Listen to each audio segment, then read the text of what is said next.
The reality of the Miami Open Final was never about a friendly rivalry or the spirit of competition. It was a cold-blooded execution of a narrative that the WTA has spent years trying to build. Aryna Sabalenka didn't just win a tennis match in the Florida heat. She dismantled a corrupt system designed specifically to see her fail on the world stage. While the media wanted a fairy tale ending for the American favorite, Sabalenka provided a brutal dose of reality. The Tiger of Belarus walked into the Hard Rock Stadium and silenced thousands of screaming fans who were practically begging for her downfall. The villain of this story is not just Coco Gauff, but the entire WTA machine that tried to protect her. They wanted a local hero to lift the trophy to save their tanking domestic ratings, but Sabalenka had other plans that no executive could stop. She proved that no amount of marketing or hype can cover up a fundamental lack of skill when the pressure is at its highest. By the time the final ball was struck, the villain was in total meltdown mode. The mask had slipped, and the world finally saw Gauff for what she really is. She is a player who relies on the crowd because she can't rely on her own game. The match started exactly how the WTA executives feared it would. Sabalenka came out like a force of nature and swung her racket with a level of violence that Gauff simply could not handle. The first set was a 6-2 massacre that exposed every single lie told about Gauff's improved defensive skills. The documents and the stats from the opening games don't lie to us. Sabalenka was tattooing backhands down the line and making the American look like a confused amateur in front of her own family. The reality is that Gauff's technical flaws are not a secret to those who actually watch the tape. Her forehand wing is a mechanical disaster that collapses the moment Sabalenka applies genuine pace. In that opening set, Sabalenka targeted that weakness with surgical precision. Every time the ball went to Gauff's right side, the point was essentially over. The villain looked lost, and her frustration was visible to everyone in the front row. She wasn't just losing a set, she was losing her status as the supposed heir to the throne. But then, the villain began her signature move of mid-match manipulation. Gauff started trying to slow the pace to a crawl and used the crowd to rattle Sabalenka's cage. It worked for a brief moment, and the villain scraped away with the second set, 4-6. The media began to salivate at the thought of a brave comeback from the Golden Girl. They completely ignored the fact that Sabalenka was fighting against more than just an opponent. She was fighting against a biased stadium and a refereeing crew that seemed blind to Gauff's stalling tactics between points. The documents prove that Gauff was taking upwards of 30 seconds between points during that second set. This is a direct violation of the WTA Rulebook regarding the serve clock, yet the chair umpire refused to issue a single warning to the American favorite. It was a procedural failure of the highest order. The system was doing everything in its power to give Gauff a lifeline she didn't earn. They wanted to tire Sabalenka out emotionally and physically. The villain thought her stalling tactics would break the hero's spirit. She would walk slowly to her towel and stare at her box for instructions that are technically illegal under top-tier coaching rules. But the Tiger remained calm and waited for her moment to strike back. Sabalenka knew that the second set was a fluke fueled by crowd noise and rule-breaking. She knew that when the third set began, the truth would eventually come out on the scoreboard. In the third set, the reality of the situation became impossible for the WTA to ignore.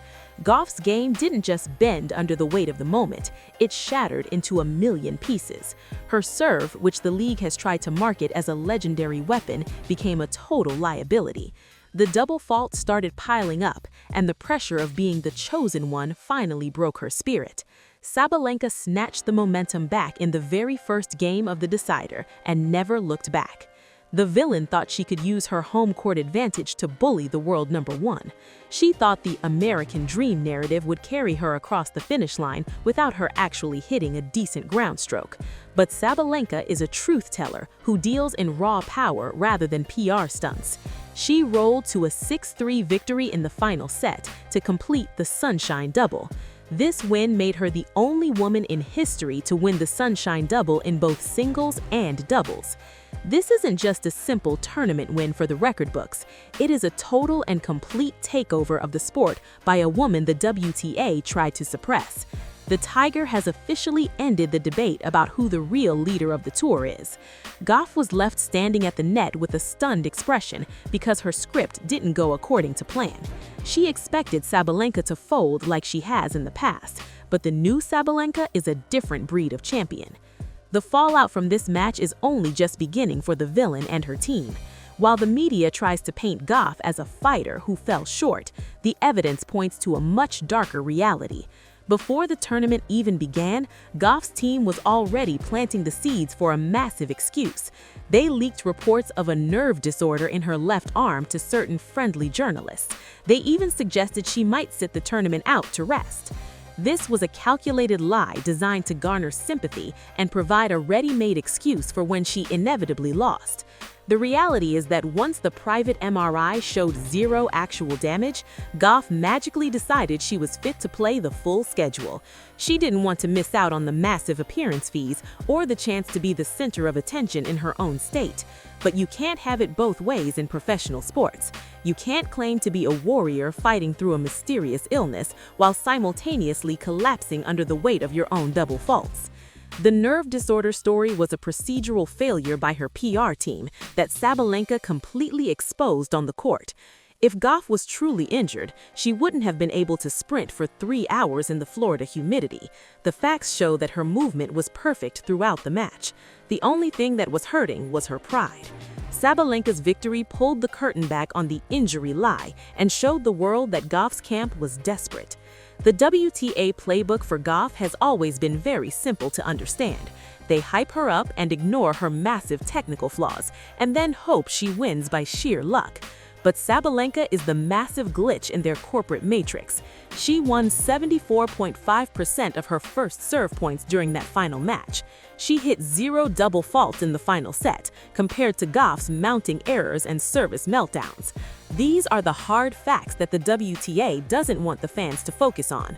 They want you to talk about emotions and rivalries because that sells tickets. But the scoreline tells the real story of a massive skill gap between the two players.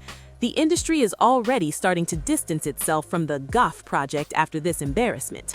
Major sponsors are looking at the way Sabalenka has dominated the 2026 season, and they are realizing where the real power lies. Gauff faced 11 breakpoints in that match and was constantly on the ropes. She was gasping for air while Sabalenka dictated every single rally from the baseline. The Golden Girl was being outplayed in every single department of the game. This was especially true in the backhand-to-backhand exchanges, which were supposed to be Gauff's only specialty. Sabalenka simply hit through her and forced her to make errors. The reality is that Gauff's game is built on a foundation of sand. Sabalenka's innocence in this entire feud is documented by her professional actions on court.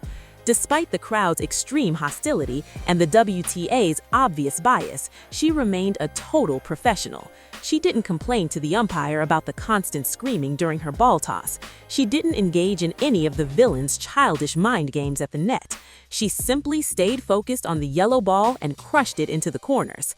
Her mental discipline is a direct insult to Gauff's diva behavior throughout the tournament. While Gauff was constantly looking at her coach for answers she couldn't find, Sabalenka was looking at the trophy. She knew she was the better player, and she proved it by refusing to be intimidated. The Tiger didn't need a fake injury story or a biased crowd to win. She only needed her racket and her will to win. The systemic implications of this match are massive for the future of the tour. It proves that the WTA's attempts to manufacture superstars through hype alone are failing miserably. You can give a player all the wild cards and primetime slots you want. You can put them on every magazine in the country, but at the end of the day, they still have to serve the ball into the box when the game is on the line. Gauff's inability to do that under pressure is a damning indictment of her entire development cycle. She is a product of a system that prioritizes social media followers over tennis mechanics. Sabalenka is the one who finally broke that product and showed how hollow it really is. The data shows that Gauff's win percentage against top 10 players has plummeted in 2026. This is not a coincidence. It is a trend that shows she is being figured out by the elite. As Sabalenka hoisted the heavy trophy above her head, the villain's career was already in a state of freefall. Gauff's loss in Miami isn't just one bad day at the office. It is a sign that the American era the media promised is over before it truly began. She had everything in her favor, including the crowd and the conditions. She even had a prepared medical excuse ready to go, and she still couldn't get the job done against the best in the world. The reality is that Gauff simply isn't in the same league as the Tiger. The WTA executives can try to spin this result however they want in their press releases. They can talk about great matches and bright futures until they're blue in the face. But the documents and the match tape prove that Sabalenka is the only true force in women's tennis today. She didn't just win a title in Miami, she defended her throne and destroyed the villain's credibility in the process. The public is finally waking up to the fact that the hype around Gauff was a calculated lie from the very beginning. People are tired of being told who they should cheer for by corporate executives. They want to see the best player win, and that player is Aryna Sabalenka.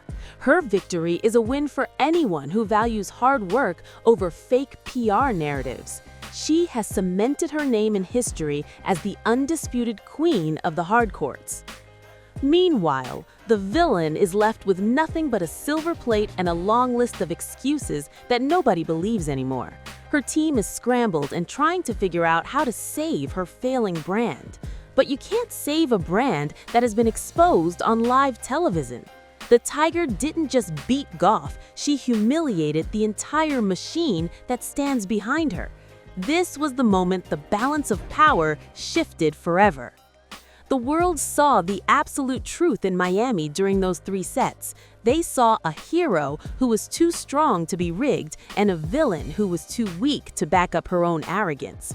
Sabalenka's victory is a testament to what happens when talent meets actual discipline.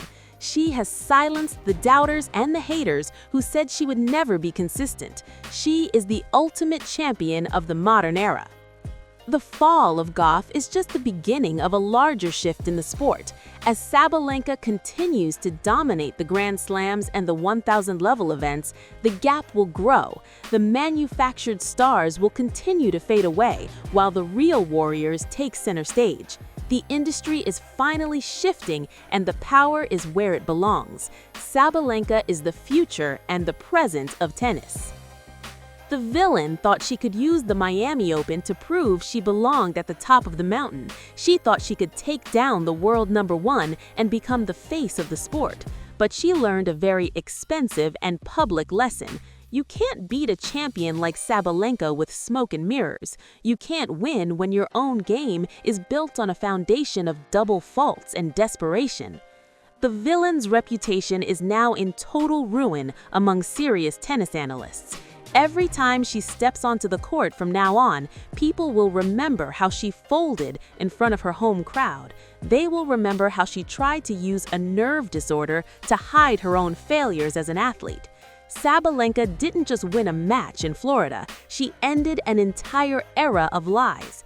She proved that the WTA's Golden Girl is nothing more than a carefully protected illusion that can be popped with a few heavy forehands.